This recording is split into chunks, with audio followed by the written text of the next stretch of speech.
J. Bailey Hutchinson is the author of Gut Poems, selected by Patricia Smith as the winner of the 2022 Miller-Williams Poetry Prize. She is a recipient of a 2023 Creative Writing Fellowship from the National Endowment for the Arts. She lives in Minneapolis, Minnesota. Hutchinson is originally from Memphis, Tennessee, where she obtained her BA from Rhodes College. She earned her MFA from the University of Arkansas, Fayetteville, where she served as social media editor and poetry editor for the Arkansas International and assistant director of the Open Mouth Literary Center. She teaches creative writing workshops through a number of organizations, including the Loft Literary Center, and works as an editor for Milkweed Editions. Her work has been featured by Ninth Center, Beloit, Muzzle Magazine, Boat, and more. Hi, Bailey. How are you? Hi, I'm great. How are you? It's so good to see you. I'm good. It's so good to see you. And I am so excited to get into this because I have so many questions about this wonderful book. Yay! They're all like, why did you write this? What is wrong with you? What were you thinking? That sort of stuff. I'm ready.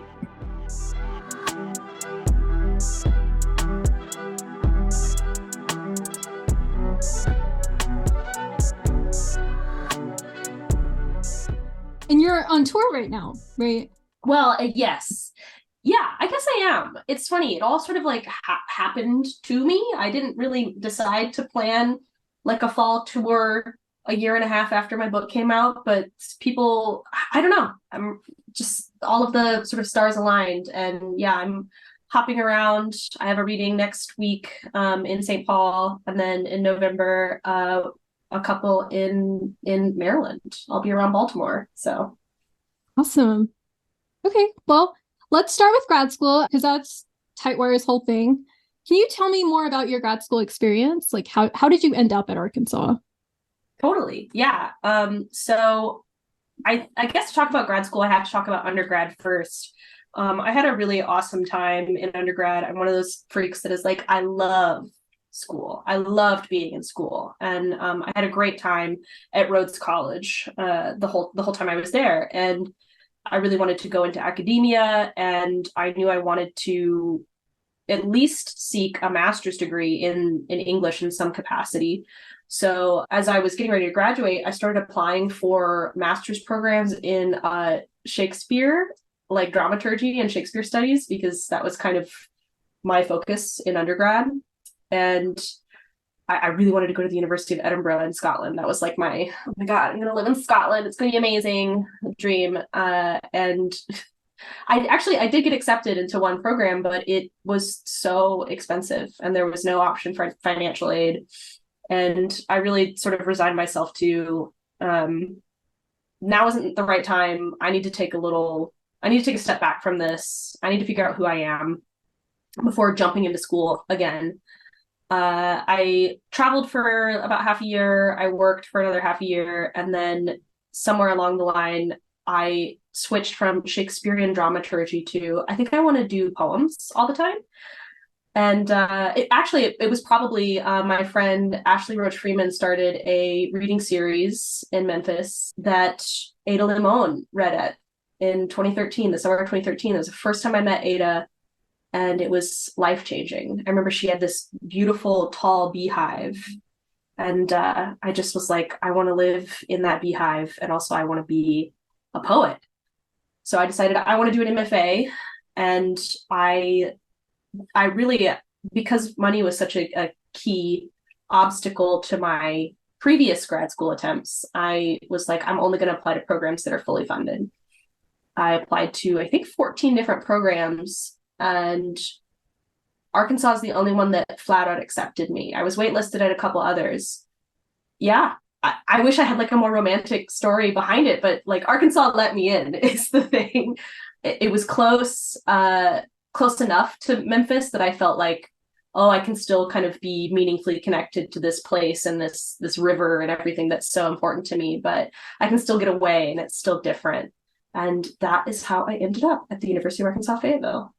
I am not surprised that you're a theater kid. I didn't know that. I'm not surprised.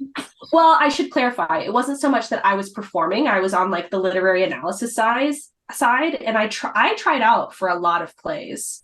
They never let me on the stage. I don't know, probably because I'm untrained, too loud, not actually good at acting, just good at yelling. But yeah, I still to this day love Shakespeare. That's so funny. I did musical theater throughout high school, but it was the kind of like performance where I would be constantly shaking on stage. But I was still singing, and that's basically all I did. I wanted to be a drama kid so bad, but I was just like, I'm gonna push past every alarm that my body is signing or sending right now and get out there. And good for you. Good for you. How do you think your time in grad school impacted your writing? Oh my God. Tremendously. And in a lot of ways that I didn't really have language for until I was looking back at it. Most significantly, I think having the space and the time to figure things out at my own pace was crucial. So like I said, when I decided I wanted to do poetry grad school, it really was just more like, I like poems so much that I want to do this crazy thing and get a degree in them. I didn't really have a sense of my values as a poet, my strengths, my aesthetic interests. I just knew I liked it. And another thing that was appealing about Arkansas to me was how long the program is. It's a 4-year program, as you well know, which is long. That's a long time for an MFA, a master's level degree. And that was very attractive to me because I knew I needed the space to figure things out. I'm not like a crash course person. Ideally I would be able to luxuriate over a problem for hours, days, weeks, months before coming to a solution. Of course, we live in a society, so you can't do that. But being in Arkansas, I had the space to try a lot of things aesthetically, in terms of reader, like being a reader. I got to read a lot of different things. I found things that did and didn't work for me. I found people that did and didn't work for me and with me. So I really think being in a place that allowed me to figure myself out at a reasonable clip was so helpful and so crucial. And also being in a place, this is something I tell a lot of people who are interested in getting a book published, but think they have to get an MFA first to do that. So like, is it necessary to have an MFA to be published, to be like a successful author?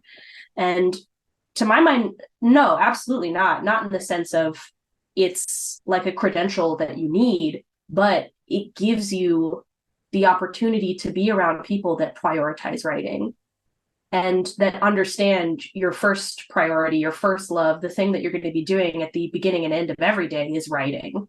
And there's really no other space that allows you to weigh your priorities like that because of living in a society. So yeah, I think that was really important. And of course, like meeting an incredible cohort, both in my immediate year and years to come, having incredible professors, that goes without saying. That rules. You guys rule. Let's talk a bit about professors, because first of all, was Geffrey your advisor? Mm-hmm. Okay, I thought so. Yes. I can really see his impact here and in like your whole body of work, probably. Can you tell me a little bit more about Geffrey's impact? Yeah, I'd love to. I don't think I would be a poet without Geffrey. And if Geffrey were here, and maybe when he hears this, he'll say, "Oh no, that's it's all you, Bailey," because that's the kind of person he is. He believes in his students, and he believes in like the spirit of writing to sort of manifest in these really beautiful ways. But he gave me permission to take risks in my work. That nobody has actual authority over what you can or cannot write. But when you are 23, 24, and just entering like a new academic space, you feel like there is an authority whose permission you need to give. And I think one of the really magical things that Geffrey does is he both sort of operates to subvert traditional authority and institutional authority and stuff like that, while also realizing that he is the authority. He's an incredibly talented professor at one of the oldest MFA programs in the nation. And so he knows he can say, like, you don't need my permission, but I give you permission. And in my like rat brain, I needed someone to say I give you permission. So when he did that, I thought, okay, let's get weird. And he's also really great about guiding young writers through the difficult and the dark subjects in their work in a way that is both, if you feel you need to confront this, I'll help you confront it, but don't let the poem get on top of you. As poets, we're always writing about trauma. It's always there. And it can be a dangerous thing to confront without proper care and support around you. So I've always appreciated Geffrey's ability to say, like, let's do the difficult work, but not at risk of your safety, of your health. Be on top of the poem. Don't let the poem be on top of you, that sort of stuff. Absolutely. I don't know if you know this, but Geffrey was also my advisor. Yes. And I forced him to Those who know. Yes, absolutely. But I forced him to do a fiction project. And I felt really bad about that.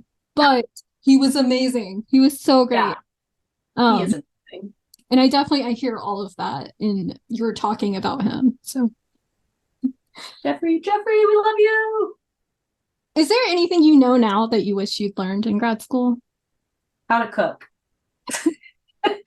Literally, yes, how to cook. But I feel like that's indicative of a broader concern that as, I guess I'm a grown-up. I guess I'm like a grown-up now with a life, and I have the ability to look back at my younger years and say, oh, she didn't know anything. But I really didn't know anything about taking care of myself physically when I was in grad school. It's so hard to prioritize the sort of corporeal experience when you have papers to grade, syllabi to write, massive reading assignments to get through, portfolios to develop, poems to revise, peers' works to read and critique, and social obligations to see through, and that sort of thing, networking opportunities. It's so easy to put your body at the very bottom of that list. I definitely didn't sleep right.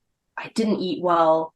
I didn't have like a regular relationship with physical activity that made me happy. That might all seem really obvious or even corny to talk about. But there were some really dark, difficult times, stressful times in grad school that now when I face stress, and I often face similar volumes of stress in my daily life now, but I know, all right, I'm just going to go home and I'm going to turn off my thinking brain and I'm going to spend 2 hours cooking a really beautiful beef stroganoff. And then I'm going to eat that with my partner and my dog, and I'm going to be nourished and I'm going to be happy and I'm going to have accomplished something, which satisfies this animalistic urge to accomplish that we all constantly have. But the end result isn't, what is everybody going to think of my poem, or is it going to get accepted into this journal? It's going to be, I fed myself and the ones I love. And finding peace in that is really done wonders for my mental health. That is beautiful. And I know it's been a while, but can we talk a bit about the post-grad job hunt? Because I remember when I was going through it, you reached out to me and you gave me some great advice. So I would love to hear you talk some more about that. Totally. I hope that the advice I give now is consistent with the advice I gave you then. Otherwise, I'm going to look real dumb. But yeah, so I started looking for jobs the spring of my last year. So the penultimate semester is when I started sending out job applications. And by that time, I knew I was no longer interested in academia. my time teaching at Arkansas kind of helped me see that's not really, I didn't feel passionate about it in the way that I thought I would. So I opted instead to look into more broadly, like just arts nonprofit. You mentioned in my bio, I was assistant director of the Open Mouth Literary Center with a beautiful spirit, Molly Bess Rector, who was the founding director. And we did a lot of community readings for Fayetteville at large, not just the university community. And being in the community, like working outside of the confines of the institution, was really, really appealing and nourishing to me. So I sort of cast a super wide net when I was looking into jobs. I just was like, I want a nonprofit, preferably in the arts. Would be great if it was literary, with a mission statement that I can stomach. And so the bar was not super high, but I found a lot of really interesting opportunities, like community writing centers, environmental publishing, some more commercial publishing that still kind of had a mission or a list that was appealing to me. I didn't apply for a lot of publishing jobs because I genuinely thought I was underqualified for that. But one of the things I did apply for was the Milkweed internship, just their summer internship. And I thought, this is a shot in the dark, just like everything else was, really. And then I got a call, I think my last semester, just as the thaw was coming in Fayetteville, to say, we'd love to have you as a summer intern. And I was like, great. So that buys me 3 more months to apply for jobs, because I was absolutely not under the impression that it would turn into a full-time position. Yeah, I won't get too much into my current Milkweed situation because I want to talk a little bit more about the pre-Milkweed, the job hunt itself. I probably applied for close to 250 jobs. I maybe interviewed for 20, probably got to second round interviews for 3 or 4 out of all of that. I applied all over the country. Another concern for me too was like, I wanted to be in like a bigger city, not New York, not Los Angeles, but something the size of Minneapolis, a decent about 600,000 people in the metro. That was appealing to me. I needed a little bit more. I love Fayetteville, but it was a little small for me. Yeah, so those are my priorities. How is Minneapolis for writers? Do you like it? Oh, it's great. Yeah, amazing. Truly amazing. I mean, baseline, the support financially from the state, like the amount of funding and arts opportunities and grants and organizations and writing centers that not only exist here but that thrive here is incredible. I come from the South, where oftentimes the arts are low on the list of priorities when it comes to public support. But so it's shocking all the time when I'm navigating a place that is like, oh, wow, you guys just get paid to hone your craft. That's amazing. There's no strings attached. Oh, wow. Phenomenal. I think probably Minneapolis-St. Paul is one of the biggest publishing hubs behind New York City. So yeah, there's readings. There are so many indie bookstores. You could go on an indie bookstore crawl and see 20 bookstores in the Twin Cities and not have seen all of them. So it's awesome. I love it here. It's also incredibly cold and dark in the winter, so you have excuses to stay inside and write and be sad. What have you learned at Milkweed that has benefited your writing? And feel free to skip this question if you don't want to talk about it. I thank you for that permission.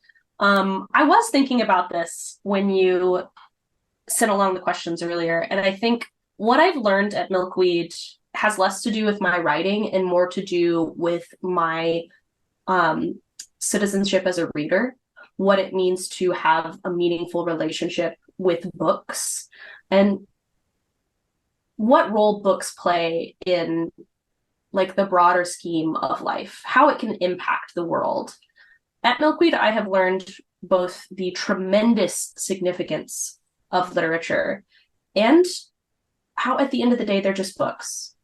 Working at a publisher through a pandemic, thinking about the priorities of our daily lives, what we value, what needs to take up space in our world. I love Milkweed because we were able to kind of say, like, a book can rescue you from an incredibly dark place, but a book isn't food, it's not shelter, it's not safety if you're in like an insecure position. And being able to be realistic while also being really, really faithful to the magic a book can do, it's a tough tightrope to walk. It's like, we believe a book can change the world, but people got to eat first, you know. And I really, really appreciate, respect, and admire that kind of practicality. That to me is like real humanitarianism and real responsible, ethical literary citizenship.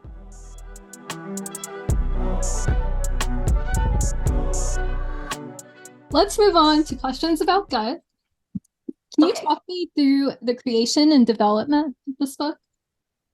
Yeah, I had no plans when I started at Arkansas. I'll be candid. Gut is largely unchanged from my thesis that I graduated with, and just maybe I think one poem that's been added, a few line edits, and a little bit of reshuffling.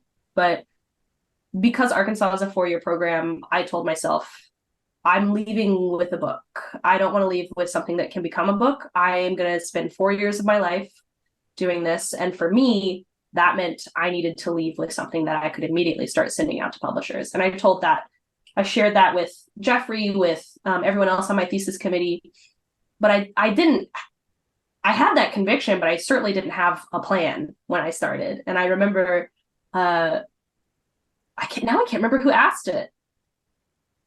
Someone in my year, I think even during our like pedagogy boot camp training weeks, asked, what's your thesis going to be about? We haven't even started classes yet. I don't know. I don't know myself as a writer. I don't know myself as a poet. I just know I like it. So Gut began as just voluminous exploration. I just wrote as much as I could about anything that mattered to me and some things that didn't matter to me and that later came to matter to me. So I could have this enormous body of work to kind of sound from, to sense what is the book supposed to be. That's kind of how I am as a writer in general. I rarely start out with a mission in a poem. Like this poem is going to be about this. I usually just start writing, and then maybe after 14 to 89 lines, I realize, so I'm thinking about that right now. Okay, let me start refining. It's a discovery. It's how I think, really. So I spent 4 years thinking by writing so many poems. And eventually I did the classic thing where I printed out all of the poems that I could bear to look at, spread them across my room, and tried to find the through lines. What I found was rivers, home, magical, sort of fabulous, transformational stuff, and my mom. So I thought, okay, that's what the book is about. Plucked those poems out, brought them to Geffrey, and we talked through it. Very few poems came about after I found that through line. I think the final poem in the book was written in 2019 while I was in Minneapolis, shortly after I moved here, and everything else came about before that crucial moment. I just sort of looked back afterwards and found the patterns. I did basically the same thing with my thesis, where I just took all the poems I wrote during my MFA and I found a through line. But then where I was different is that I made the through line even more of a through line using a fictitious storyline on top of it. Mm-hmm. And that's how it became fiction. But it's all the poems I wrote during my MFA, basically. I love that. I love that so much. So since you mentioned a little bit about how you wanted to send it to publishers immediately, can you talk a bit about the submission process? Was the Miller Williams Prize the only prize you submitted to, or did you have? Oh no. I probably submitted to I would have to go unearth my spreadsheet, but essentially I sent to every contest that had published a book that I admired. I tried not to submit to contests just because, oh, this is a contest, I'll submit to it. I tried, much like when I was applying for jobs, I was like, I need there to be something that attracts me to this, even if it's just a mission statement. So I spent a lot of money and I sent out a lot of contest submissions. My idea was I'm going to do 2 years of contest submissions, and then I'm going to maybe crack open the manuscript again and scramble around if it needs to be, and start thinking about expanding my submission plot. But really, I don't have like a super elegant explanation for my research process. At the time, Entropy was running their where to submit seasonal, I think at the time they were monthly lists. I would comb through, click on every month, see which ones were presses that I was excited about, and I'd send it in. And it was coming up on, I think, the 3rd year of starting the rounds again that I got the call about the Miller-Williams Prize. And it was kind of shocking, actually, that I ended up winning the Miller-Williams Prize, because the University of Arkansas Press is in a little house like a quarter of a mile from the English department at the University of Arkansas. Not at all related in terms of the people that work there, or, I didn't have a relationship with anybody at the press. But I was like, wow, Arkansas, what's this spell? What's this spell that you've cast upon me? So you said that you laid out the poems to see the through line. And I did notice that a lot of the time, the last line of a poem seemed to be in conversation with the first line of the subsequent poem. And I just wondered how that happened. Like if it was an intentional thing that you wrote toward, or if it was like done later in the process. Yeah, you're probably referring specifically to that sonnet sequence that is towards the middle, I think, of the book. But Danez Smith wrote a crown of sonnets that blew my mind. So for those that aren't familiar, a sonnet crown is when you write a sonnet and the last line of that sonnet is the first line of the next one. And you do that for, I believe, 14 full cycles. And if it's, God, now I can't remember, I think it might be called a holy crown, is when each of those lines, like the first and last line, you make a final sonnet with each of those to create this sort of incredible hybrid behemoth that encapsulates everything. And I was like, that's so cool. I think it was at a time when I was sort of struggling with subject matter. I didn't know subject wise what I wanted to write about. So I got really into forms for a minute, because that kind of allowed me to focus on something mechanical rather than content. And at least that way I could keep writing. Obviously, I did not write a Danez Smith legacy crown sonnet. I wrote like 7 sonnets that do that. And they're all about my granddad, who I shared time with on this planet for just a couple years, really. He died when I was quite young. He was a cool guy, and he's always been a really major figure in like my mother's family's mythos. So I was interested in this idea of an ending informing a beginning, on and on and on, when 2 people, my mom used to say that I had a lot of mannerisms that were very similar to my granddad as well. And I was like, that's so weird, because we didn't really know each other for very long, and not when I was impressionable or capable of thinking like, oh, I want to do these things like my granddad. So the Crown of Sonnets just kind of lent itself to that thought project of how another thing can inform another thing in sometimes really obvious ways and sometimes slightly ghostly ways. Like not every line is a 1-for-1 reproduction. There are slight changes in almost all of them. Yeah, and I'm like, I wish I could show my granddad those poems. He was a really interesting dude. I noticed like a lot of references to real life friends and family throughout, and I'm very curious to know if your family reads your work at all. Yeah, they do. And for the most part, they really, really like it. I when I got the news that I was going to be a published poet, and I know my mom is probably the sort of biggest character in these poems, and not everything in this book is true, I should say. Some of it is sort of expanded upon, some of it is adjusted. I think an emotional truth carries oftentimes a lot more weight than a literal truth. All that to say, like, I wrote a lot of poems about my mom, and I felt I owed it to her to at least let her know that was happening. Not so much to say, is it okay if I do this? Because it was going to happen, regardless. But to say, like, I want you to have the first chance to experience this caricaturization of you in the book, and of our family at large. Because no one owns a story, right? Everybody is sort of has stakes in a story. And so I printed off the manuscript and I mailed it to her with this like really heartfelt letter. And I was like sweating bullets the whole time. Because my mom, I mean, my family's always been really, really supportive of my artistic endeavors. But it's writing poems is vulnerable work. And I showed them certain poems, not all of them.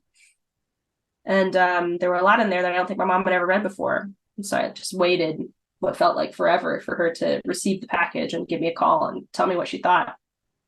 And the day the call came, I remember I was like, hello? And she was like, this is great. I love it. I would delete this comma on page 3 though. And that this word is kind of funny sounding. I'm like, Mom, I didn't ask you to copy edit it. I wanted your ethical approval.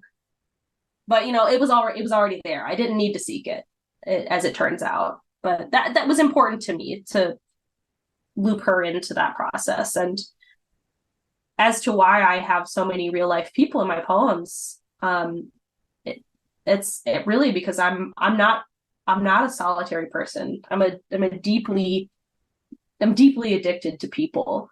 I love people, and it makes sense to me, I guess, that my poems would be so peopled and fantastical at the same time. You already touched on my next question. And I saw in your acknowledgments that you do edit Facebook messages at least to be a little bit more poetic. But could you just talk a bit about that relationship between truth or like dedication to truth and dedication to that poetic urge? Absolutely. Yeah. I would never want to take a liberty that's so egregious that anyone who was there when it happened would be horrified, or would say the change that you've made is not worth the emotion that you got at the end of it. So that was another reason why I wanted to show my mom a lot of those poems.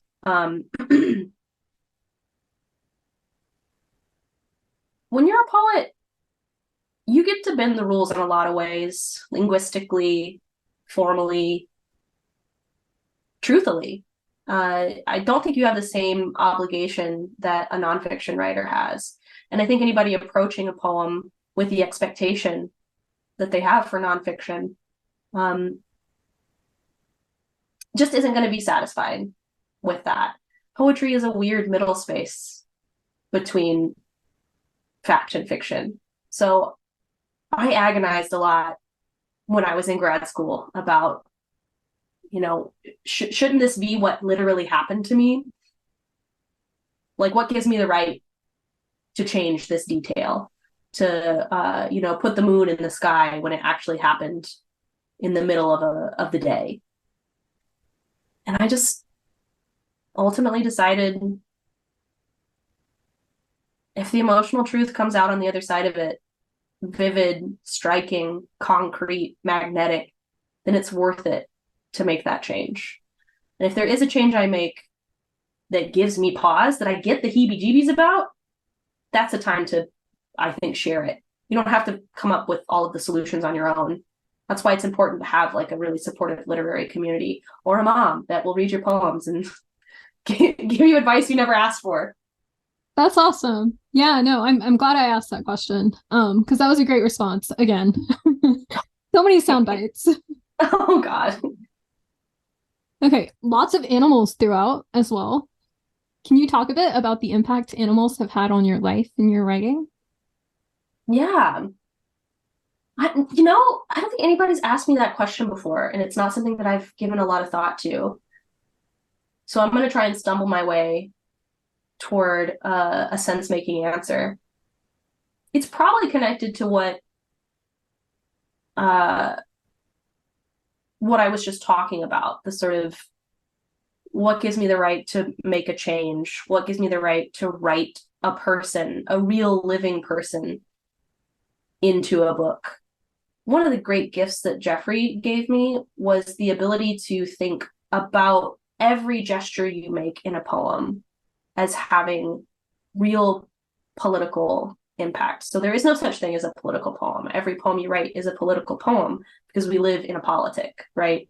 So when I write a poem about my mom, I should be carrying that same intentionality and care and sort of constant self-analysis as writing about a deer that I happen to see on the side of the road, or a historical figure that I might be personifying. Really, we should be treating everybody that enters a poem with the same scrutiny, the same, again, intentionality. So I think animals come into my poems so much because, one, I mean, the silly answer is I love them. I think about them all the time. One of my favorite things to do at the Minnesota State Fair, and in fact, there's a poem about this in the book, is to go to the Miracle of Birth Center, even though birth itself is a very scary concept to me. But I love looking at the animals, these new and sometimes very old living things that we share space with. And they're in a pen, and I'm out here looking at them. And our brains are operating on completely different levels. But they got something going on that I'll never understand. So I think I'm constantly trying to access that wisdom. Anytime I look at my dog and she's just sort of reclining peacefully, I'm like, what's your secret? How are you at peace? So maybe that's it. I'm constantly chasing an animalistic peace that I'll never find, but until then I'll keep writing poems about deer. So a lot of the time, these poems are about meat. How is butchery like poetry?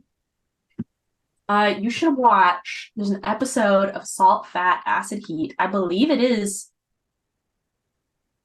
the fat episode, where they go to an Italian butcher and he breaks down a pig and says butchery is like poetry. And at the moment he says poetry, he like snaps a bone really loudly.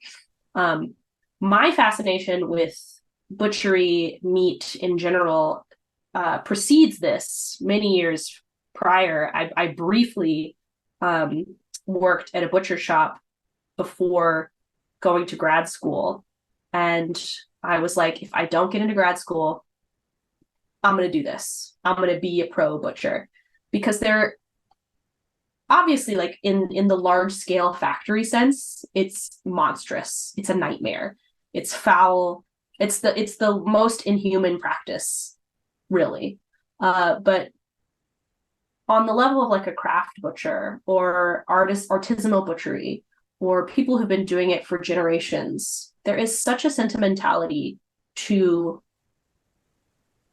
taking an animal's life and using their body to nourish that I believe in the gratitude that I watch in scenes like that, where something incredibly violent is happening. Like cutting open an animal, but the way that someone is talking about it is so grateful and sincere and loving.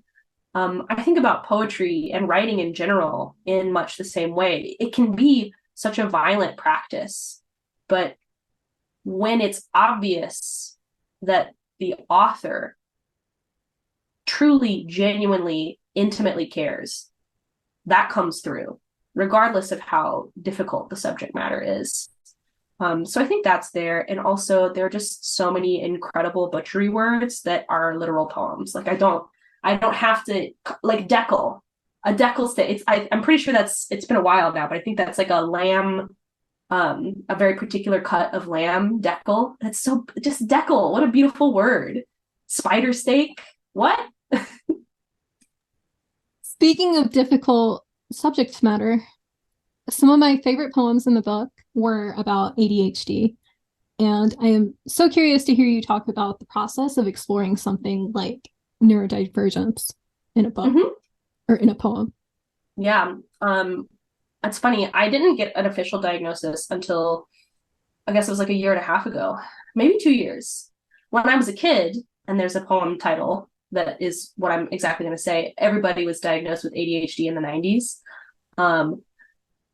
I was diagnosed with ADHD in the 90s as a little kid. And there's not enough time to unpack sort of what was going on then and the nature of medicine in America and the sort of pharmaceutical presence in a child's life.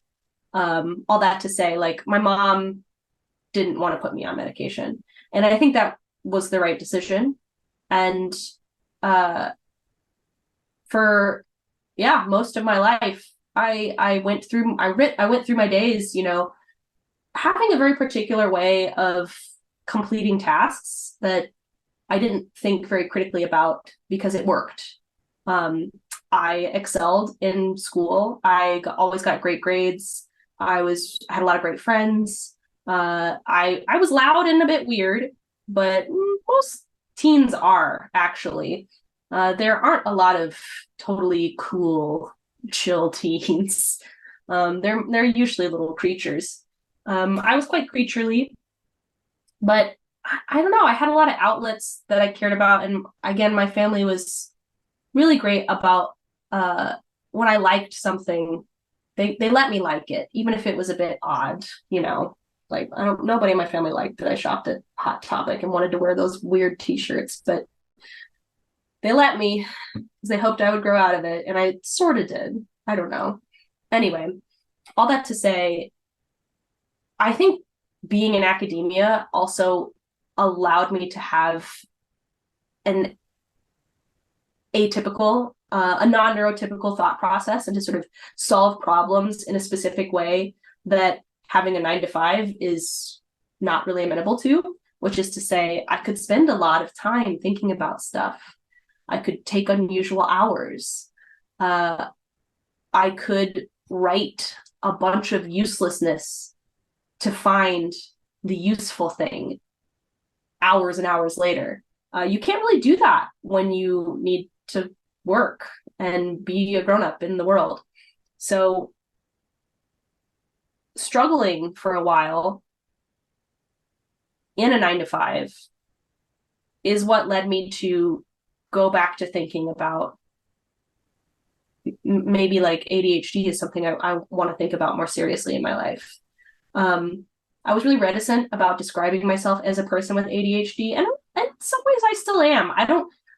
Everybody gets to describe themselves and their neurodivergence in their own way. Everybody has a right to do that. I don't really think of like ADHD as being an aspect of my personality that I want to volunteer super early in introducing myself to somebody. Obviously, I don't keep it secret because I wrote like 3 poems about it.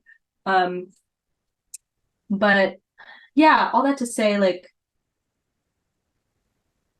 I got tired of surviving. I wanted to thrive. And thriving to me really was just like, I want some peace and quiet, I don't want to agonize over everything. I just want to be able to solve a problem when it arises.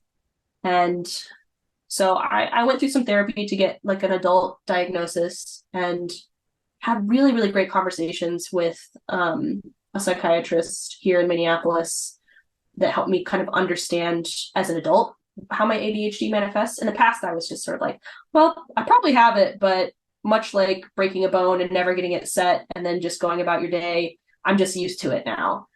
That's just my arm bends that way because it healed that way. Yeah, now it is something I think about a lot more, and that informs a lot of my professional decisions. Very few of my artistic and sort of personal decisions, I try my best to let those be still very leisurely. But I needed new strategies for being a grown-up in the world. It was too hard. That's awesome. I am really curious to hear about your writing process, just being mindful of time though. Mm-hmm. But what comes first for you, the poem or the title? You have some really great titles in here. Thank you. It depends. I find that the titles come first on the rare occasion that I have an idea, like a content idea. If I know I want to write about the time I took, and then the poem happens. Most of the time, the poem happens first.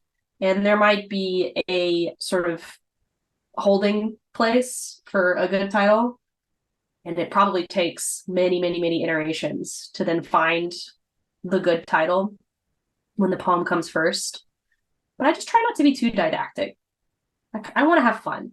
A lot of those like really exciting, long, weird titles, I wanted to have fun. They are really fun. So Thank you. mission accomplished.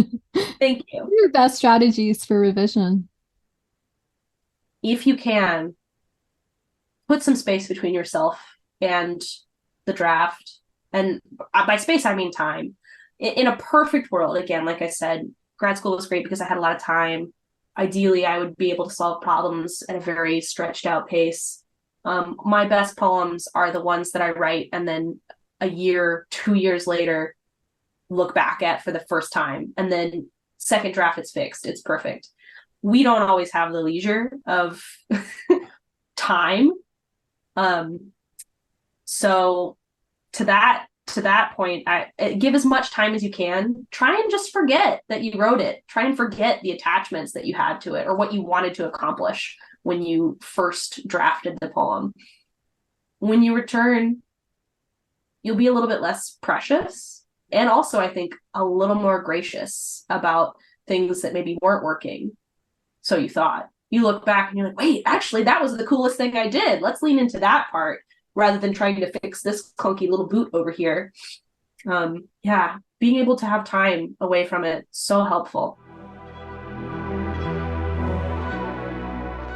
Can you give our viewers a prompt based on gut? Yeah, absolutely. I would say make a list of all of the most repugnant words to you specifically.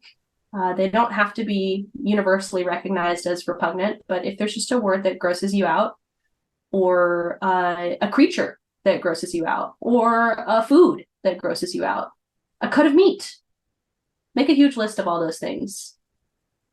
Then pick one or two of them and champion them. Write a poem defending that thing to a naysayer. You might even imagine a naysayer in that poem. It might be you. But I want you to rise to the occasion and see what you discover, not only about the thing, but yourself as you do it. Because that's really how all of my stuff happens. I figure all sorts of things out about myself when I write a poem. I'm like, oh, I had no idea. Thanks, poetry.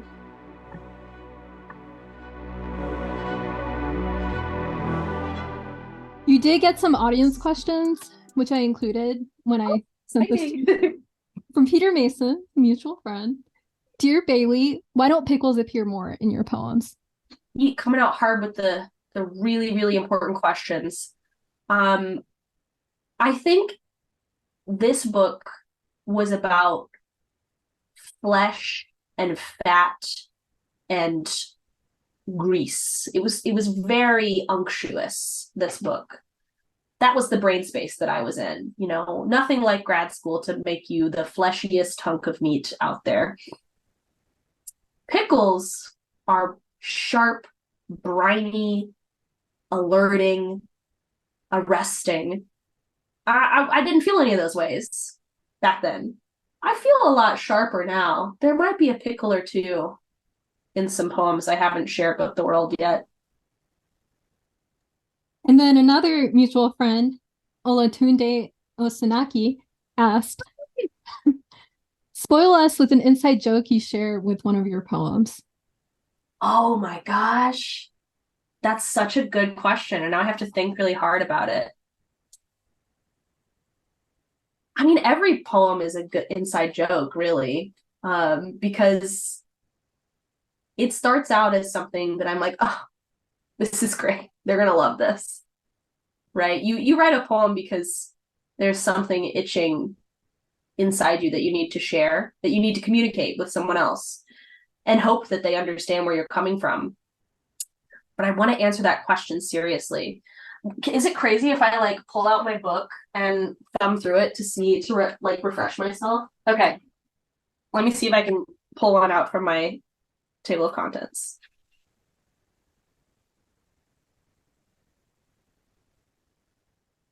Oh, immediately one comes to mind. Okay. The penultimate poem, the third to last poem in the book, Discourse. One of my actual favorite poems in the collection, and one that for the life of me I can't get picked up anywhere, or I couldn't. Now it's in the book, so I can't do it. But we talk so much about discourse now because we're, the poetic discourse. Like, what's the discourse? But when I started in Arkansas, that discourse wasn't really, I think, part of the popular vernacular in the way that it is now. But we did talk about it a lot in our pedagogy class, and we were teaching composition. And I honestly found it so obnoxious to talk about because it's like such a, what does it even mean? Like, these 18-year-olds don't give a crap when I'm saying, like, you should talk about discourse communities and ways that you communicate, like, whatever. They don't care. How can I break it down in a way that they understand and that makes it meaningful to them? And I think when you break down the Latinate roots, discourse, it literally just means like work, language that works. So we're not just sort of sitting here flapping our gums. We're having a conversation that will create direct action. And I thought it would be funny to write a poem that is essentially like, I write poems because they are language that works, despite being, in some ways, the least direct way you can say something. And in that poem, I say, like, I'd rather say yogurt turns to cheese in the sun to convey to you that I'm sad than just saying I'm sad, because you feel that first thing I said. You hear that second thing. So I guess that's my inside joke, is that I wrote a poem where I'm saying all sorts of insane things because I just want to communicate something to you. I just wanted to use language that works. That's a really cool insight to have on the book. Thank you. I'm glad I got there. I was like, oh, Ola coming with this question that I don't have a good answer for. Okay, last question. Best chicken wings in Fayetteville. I know you did an experiment with Jacob Lindbergh. Yes. Oh my God, what's the pizza place? It's on University. It's a pizza place. I think it might be called Arthur's. Okay, so it's a pizza place not far from the bowling alley, and now I cannot remember the name. I think it's like Arthur's or something, but they're amazing, perfectly crispy, not too saucy. Their ranch is really, really solid too. Since moving to the Twin Cities, I have become a blue cheese girly, but I know ranch is the way to go in the South. And God, well, you'll have to drop it in the comments below if you know which one I'm talking about. I think it's like Arthur's, Artie's. I unplugged my keyboard so that I could plug in this circle light, so I can't type and okay, I'll look it up. Okay. I'm agonizing over. I need to know. I need to know. Totally fine. Okay, where can our audience find you online if you want them to? Yeah, so my writer Instagram is just J Bailey Hutch. I think, yes, it is. As is my Twitter, although admittedly I have kind of jumped the Twitter ship. I just don't go, I don't look at it. It fills me with dread. But you can find me on Threads at O'Bailey, O-H Bailey. And I have a TikTok as well, J Bailey Hutch. My website is jbaileyhutchinson.com. And you can contact me, baileyhutchinson@gmail.com. I think that's it. Those are all of my online spaces.